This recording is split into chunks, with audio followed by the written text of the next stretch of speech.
Before we descend into the basement of 1984 and uncover the secrets hidden beneath the hum of suburbia, please take a moment to subscribe to the channel and like this video. It helps us bring more of these lost files from the Cold War directly to you. Now, let's open the case of the Vance family. The house on Sycamore Drive was painted a sensible shade of colonial blue. It sat perfectly aligned with its neighbors in the quiet, leafy expanse of Bethesda, Maryland. It was November 1984. The radio was playing hits from the Footloose soundtrack. President Reagan had just won a landslide re-election, and the Cold War was freezing over into a terrifying new gridlock. But for Eleanor Vance, the most pressing concern on a rainy Tuesday morning wasn't nuclear proliferation. It was the rhythmic, grinding noise coming from the basement. Eleanor, known to everyone as Ellie, was 34 years old. She was the kind of woman who kept the neighborhood running. She organized the bake sales. She knew which grocery store had the best cuts of roast on Thursdays, and she could spot a lie on a child's face from across a playground. She was sharp, efficient, and undeniably bored. Her husband, Thomas Vance, was a logistics coordinator for a firm called Vector Systems. To the neighbors, Vector was just another boring consulting company in the DC Beltway. To Ellie, it was the reason Thomas came home late, the reason he had an ulcer, and the reason they had a secure phone line in the study that she was never allowed to answer. On this particular Tuesday, the laundry was piling up. The Vance household had a top-of-the-line Kenmore heavy-duty washing machine, a purchase they had made 6 months prior. It was a beast of a machine, promising to handle the grass stains of their 2 sons and the starch of Thomas's work shirts. But lately, the machine had developed a personality. It started as a thump, a heavy, off-balance sound that Ellie assumed was a wet towel balling up during the spin cycle. She would go downstairs, rearrange the wet clothes, and restart it. But the thump had evolved. It was now a high-pitched whine, followed by a strange, static-like interference that seemed to vibrate through the floorboards of the kitchen above. Ellie descended the wooden stairs into the unfinished basement. The air smelled of damp concrete and lemon detergent. The machine was in the corner, rocking slightly on its legs. She placed a hand on the white enamel lid. The vibration was intense, almost buzzing. She paused, listening closely. Beneath the sloshing of water and the whir of the motor, there was something else. A clicking sound. Rhythmic, precise. Click, click, click. Pause, click. It didn't sound like a loose bearing. It sounded mechanical, but distinct from the motor. It sounded like a switch being thrown repeatedly. Ellie turned the dial to off. The machine shuddered and went silent. The water stopped sloshing. But for 3 seconds after the power was cut, she heard it again. A faint electronic whine that faded out slowly, like a dying radio signal. "That is not a loose belt," she whispered to herself. She was the daughter of a mechanic. Her father had owned a garage in Ohio, and she had spent her teenage years rebuilding carburetors and fixing radiator lines. She knew machines. She knew that when you cut the power to an electric motor, the noise stops immediately unless there is a capacitor discharging or a secondary power source. She looked at the back of the machine. It was pushed against the concrete wall, the heavy black hoses vanishing behind it. A normal housewife might have called a repairman. A normal housewife might have called her husband. But Ellie Vance was feeling a strange prickle on the back of her neck, the same instinct that told her when her children were hiding something. She went to the workbench on the far wall, picked up a screwdriver, and walked back to the machine. She wasn't going to call anyone. Not yet. She was going to see what was making that noise. To understand why Ellie hesitated to call a professional, you have to understand Thomas. Over the last year, Thomas Vance had changed. He had always been a quiet man, diligent and soft-spoken. But recently the silence had turned into a wall. He would come home, pour a drink, and sit in the basement folding laundry or checking the furnace. He spent hours down there. He had told her that Vector Systems was bidding on a massive government contract to upgrade logistical software for the Department of Transportation. It was boring work, he said. Stressful, but boring. Yet, Ellie had noticed things. She noticed that he checked the window blinds 3 times before going to bed. She noticed that he jumped when the phone rang. And she noticed that he had become obsessively protective of the basement. "Don't worry about the laundry, Elle," he had said 2 weeks ago. "I'll handle the heavy loads. The machine is finicky. You don't want to mess with it." Since when did Thomas care about laundry? Since when did a man who couldn't match his own socks insist on washing them? Standing there with the screwdriver in her hand, Ellie felt a wave of guilt. Was she snooping? Was she invading his privacy? She pushed the thought away. It was her washing machine, in her house. She pulled the heavy machine away from the wall, the rubber feet screeching against the concrete. She squeezed into the gap behind it. The back panel was held in place by 6 hex head screws. She worked them loose, one by one, placing them in her pocket. When she pulled the metal panel away, she expected to see the drum, the belt, the motor, the guts of a washer. And she did. But she also saw something that wasn't in the Kenmore manual. Attached to the inner wall of the machine's casing, tucked away near the top right corner where the control panel wiring fed into the main harness, was a gray plastic box. It was about the size of a pack of cigarettes. It was held in place with industrial double-sided tape. 2 thin black wires ran from the box and were spliced directly into the washing machine's main power line. A third wire, much thinner, ran up toward the control console, disappearing into the mechanism of the timer dial. Ellie froze. She leaned in closer, shining a flashlight she had pulled from her apron pocket. The gray box had no brand name, no serial number, just a small red sticker that had a sequence of numbers handwritten on it. 84K12. It wasn't a replacement part. It wasn't a capacitor. It was a parasite. She reached out to touch it, then pulled her hand back. The stories she heard on the news, about embassies, about bugs, about the invisible war, suddenly felt very close. This device was drawing power from the washer. It was integrated. She traced the thin wire leading to the timer. The timer on a washing machine makes a specific sound. Click, click, click. It advances the cycle. But if you modified it, if you used the mechanical resistance of the timer, it uses the cycle. She realized. The device wasn't just listening. It was using the washing machine's operational cycle to mask its transmission. The static she heard, the whine, only happened when the machine was running. The noise of the agitator, the spinning drum, the water, it was all acoustic camouflage. She looked at the gray box again. Who put this here? Thomas? The thought made her stomach turn. Thomas was a logistics manager. He wasn't an engineer. He could barely change a fuse. He didn't install this. But he was the only one who had been maintaining the machine for the last 2 months. Suddenly, the front door upstairs opened. Ellie, I'm home early. It was Thomas. It was 2 p.m. He never came home at 2 p.m. Ellie's heart hammered against her ribs. She frantically grabbed the back panel. She didn't have time to screw it back in. She pressed it against the back of the machine, shoved the washer back toward the wall to hold the panel in place by friction, and scrambled out from behind it. "Down here, Tom!" she called out, her voice cracking slightly. She grabbed a basket of dry towels and pretended to be folding them. Thomas appeared at the top of the stairs. He looked pale. His tie was loosened, and he was carrying his briefcase with a white-knuckled grip. "What are you doing?" he asked. His voice wasn't warm. It was sharp, alarmed. "Just laundry," Ellie said, smoothing a towel. The machine was making that noise again. Thomas walked down the stairs slowly. He didn't look at her. He looked at the machine. He scanned the position of it. He looked at the floor. He looked at the gap between the machine and the wall. "I told you I'd handle the laundry," Thomas said softly. "It's a complicated machine, Ellie. You break it, the warranty is void." "I didn't touch it," Ellie lied. "I just gave it a kick." Seemed to stop the thumping. Thomas stared at her for a long moment. The silence stretched, heavy and suffocating. Then, a forced smile broke across his face. It didn't reach his eyes. "Right. Well, leave it alone for now. I have to make some calls, confidential stuff. Why don't you go start dinner?" He was dismissing her. He was kicking her out of her own basement. Ellie picked up the laundry basket. "Sure, Tom. I'll make meatloaf." As she walked up the stairs, she felt his eyes drilling into her back. She knew 2 things for certain. First, Thomas was in trouble. And second, the gray box in the washing machine was the reason why.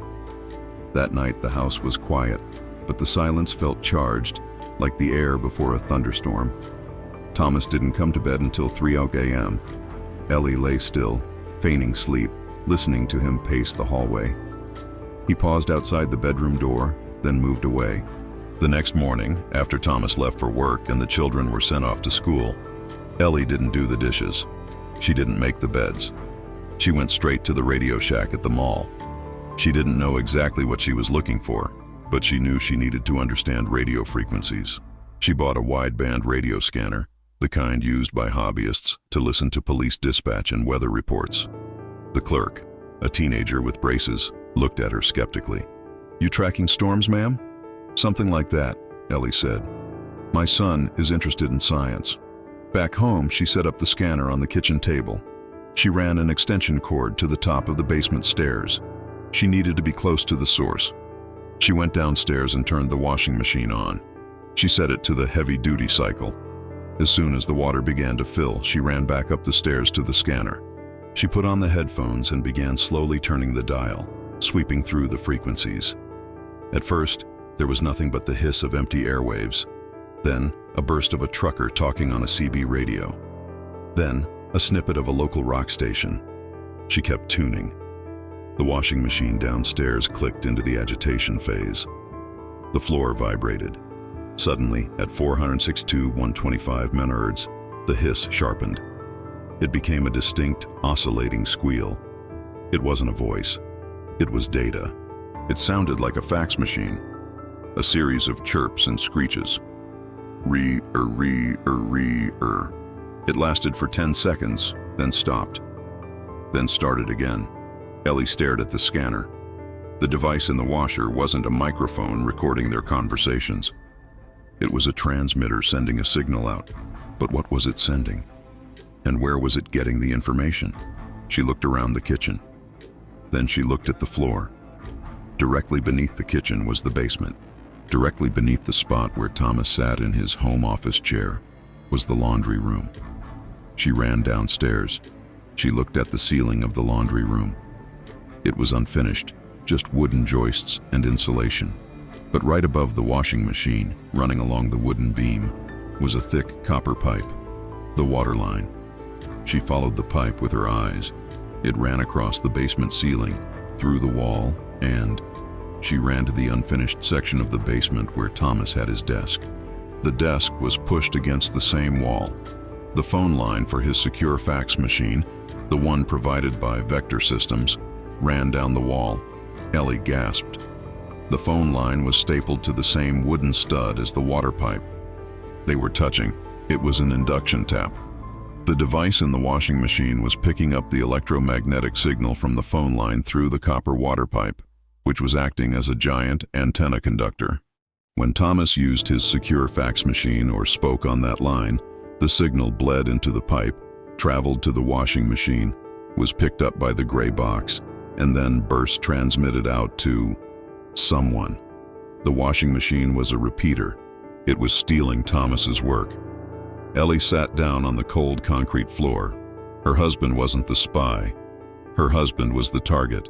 Someone had bugged their house, using the one appliance they knew would be running constantly in a family of 4, and using the noise of the machine to mask the electronic burst. It was brilliant. It was terrifying. And then the phone rang. It wasn't the house phone. It was the secure line on Thomas's desk. Ellie stared at the red phone. It was never supposed to ring. Thomas always initiated the calls. The ringing was shrill, demanding. She stood up. She walked over to the desk. The phone rang 4 times. 5. She reached out.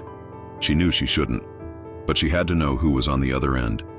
She lifted the receiver and held it to her ear, saying nothing. There was silence on the line. Then, a voice. It was male, accented, but trying to hide it. "The cycle is incomplete," the voice said. "The laundry is not finished. We need the rest of the load by Friday." Click. Ellie stood there, the dial tone humming in her ear. The laundry. They weren't talking about clothes. They knew about the machine. They were using the terminology of the appliance to code their demands. Thomas wasn't just a target.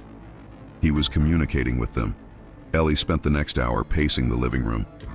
Her world had fractured. Thomas was talking to them. "We need the rest of the load." That implied Thomas was providing something.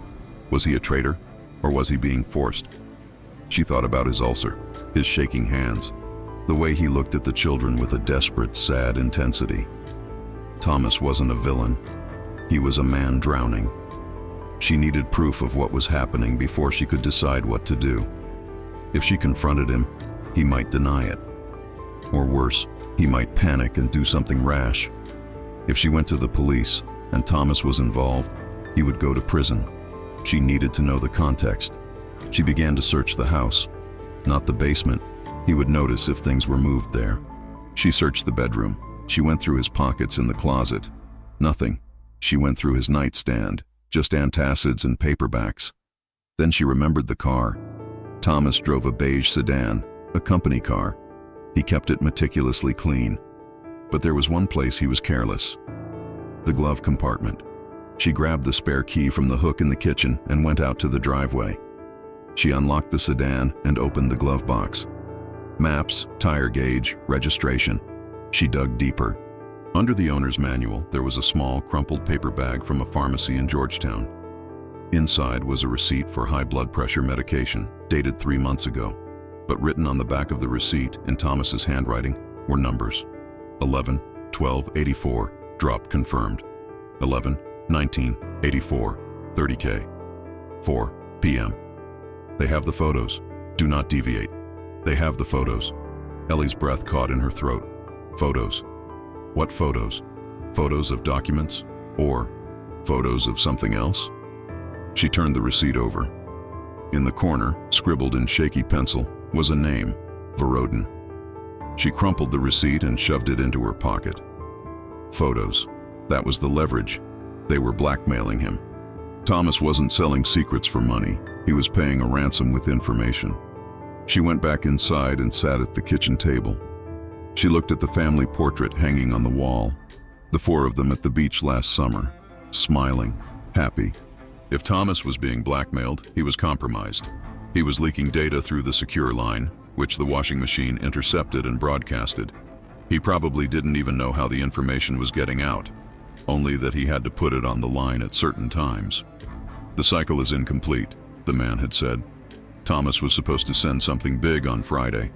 Ellie looked at the calendar. Today was Wednesday. She had 48 hours.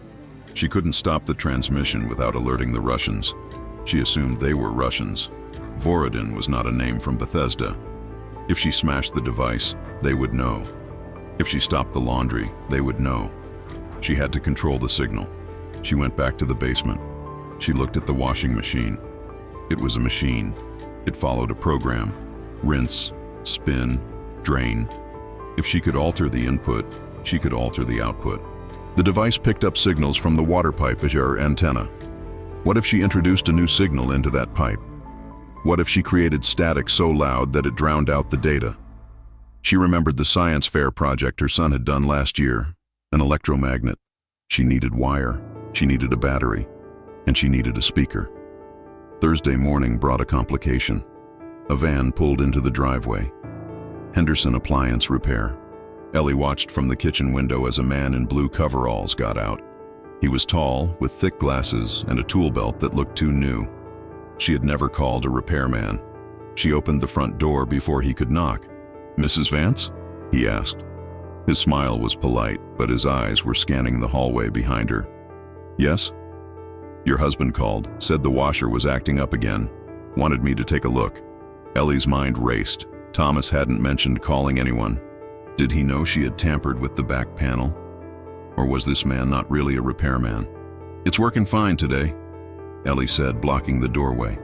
"Company policy, ma'am. If it's under warranty and there's a report, we have to check the belt tension. Won't take 5 minutes." He stepped forward. He wasn't asking. He was entering. Ellie stepped back. Of course, down the stairs to the left. She followed him down. She watched as he walked straight to the machine. He didn't ask where it was. He knew. He didn't pull the machine out. He didn't check the belt. He opened the lid, leaned in, and ran his hand under the rim of the drum. Then he reached behind the machine, not to the panel she had removed, but to the side, tapping the metal casing. He was checking the equipment. He was verifying the bug was still active. Seems tight enough. he muttered. He turned to Ellie. "You been running it on heavy loads?" "Only for towels," Ellie said, keeping her face neutral. "Good.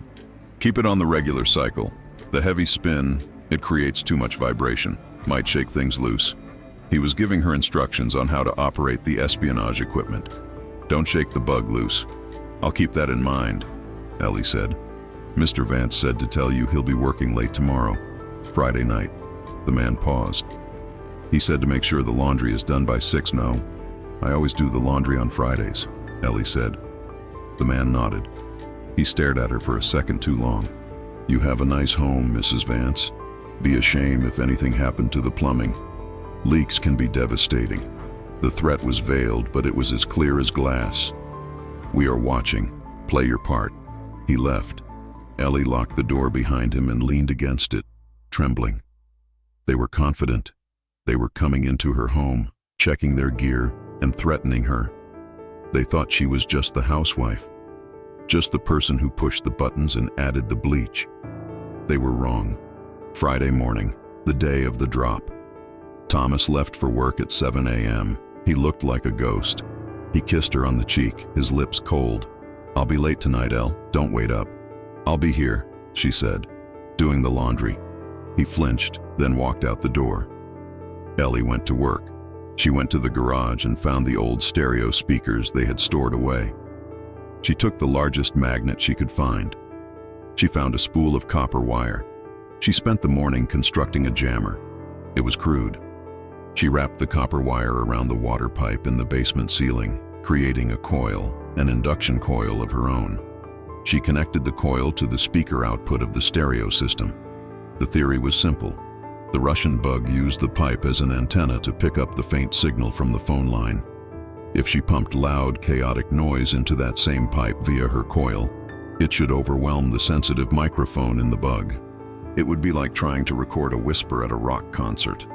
But she couldn't just play music. Music had patterns. Digital decoders could filter out patterns. She needed pure, unadulterated chaos. She tuned the stereo receiver between stations.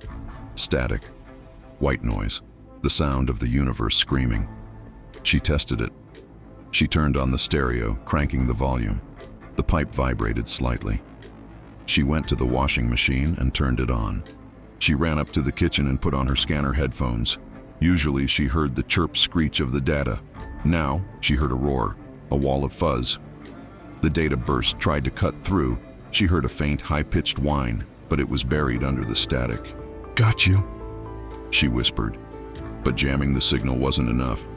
If they got static, they would know something was wrong. They might come back. They might hurt Thomas. She didn't just need to block the signal. She needed to replace it. She needed to send them a message that would make them leave her family alone. Ellie knew where Thomas kept his work papers.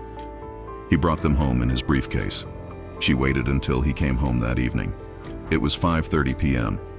The drop was scheduled for 6 p.m., when he would likely use the secure line to fax the data. Thomas went straight to the basement. "I have to send the report, Ellie." "Okay, Tom. I'm just starting the whites." He went into his office area and closed the door. Ellie went to the laundry area. She had her jammer set up, hidden in the ceiling joists. But she had added something else. She had a tape recorder, and on that tape, she had recorded a conversation. She had used the splice function. She had taken recordings of the news, of Thomas's voice from home videos, and she had constructed a fake transmission. She turned on the washing machine. The water began to fill. In the other room, she heard Thomas picking up the phone. He was dialing the modem number. He was about to send the real data, the classified logistics for the Department of Transportation. Ellie flipped the switch on her jammer.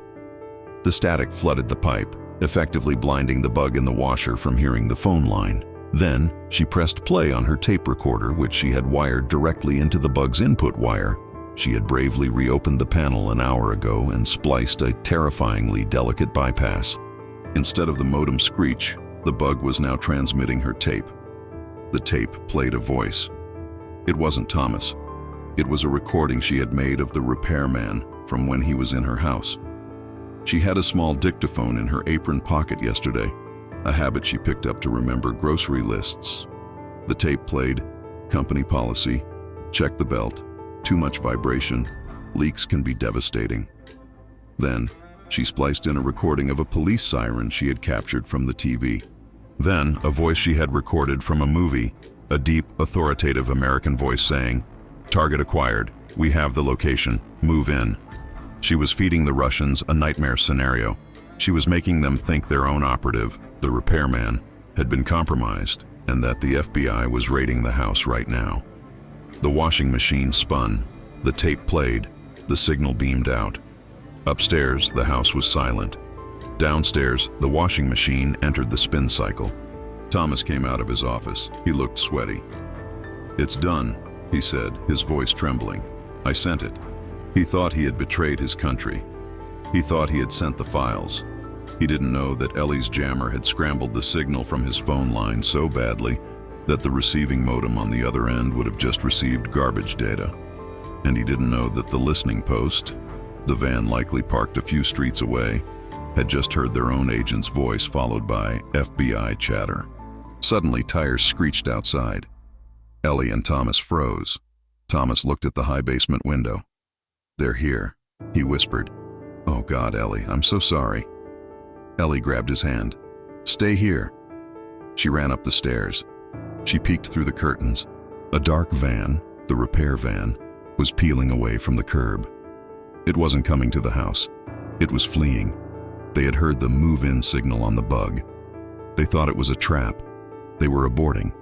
Ellie watched the taillights disappear around the corner. She slumped against the wall. It worked, but it wasn't over. She went back downstairs. Thomas was sitting on the floor, his head in his hands. "They have photos, Ellie," he sobbed. I didn't mean to. It was a party years ago. I was stupid. They said they'd show them to you. To my boss." Ellie knelt beside him. She took his face in her hands. "I know," she said. Thomas looked at her, shocked. "You know? I know about the machine. I know about the bug. And I know you tried to protect us. I sent them the files, Ellie. I'm a traitor." "No," Ellie said firmly. "You didn't send them anything." "What?" "I put static on the line, Tom. You faxed them noise. And the people listening? I sent them away." Thomas stared at her. He looked at the washing machine.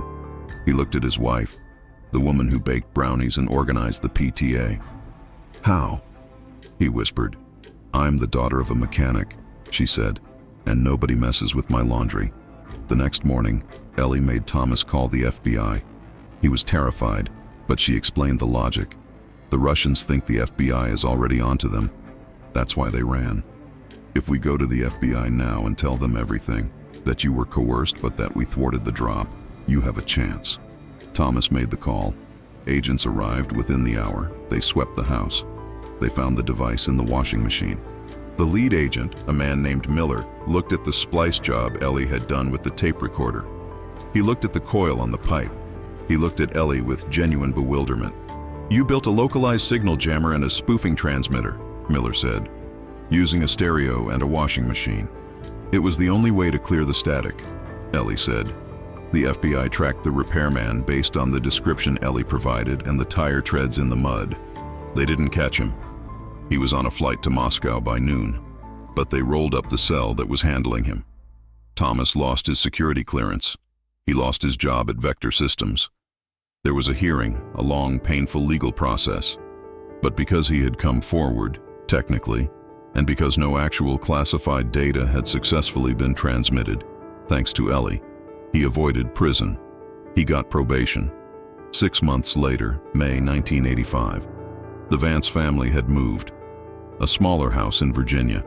Thomas was working as a manager at a hardware store. He looked younger.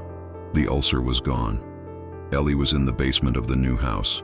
They had bought a new washing machine. A simple one, no heavy-duty electronics. She loaded the clothes.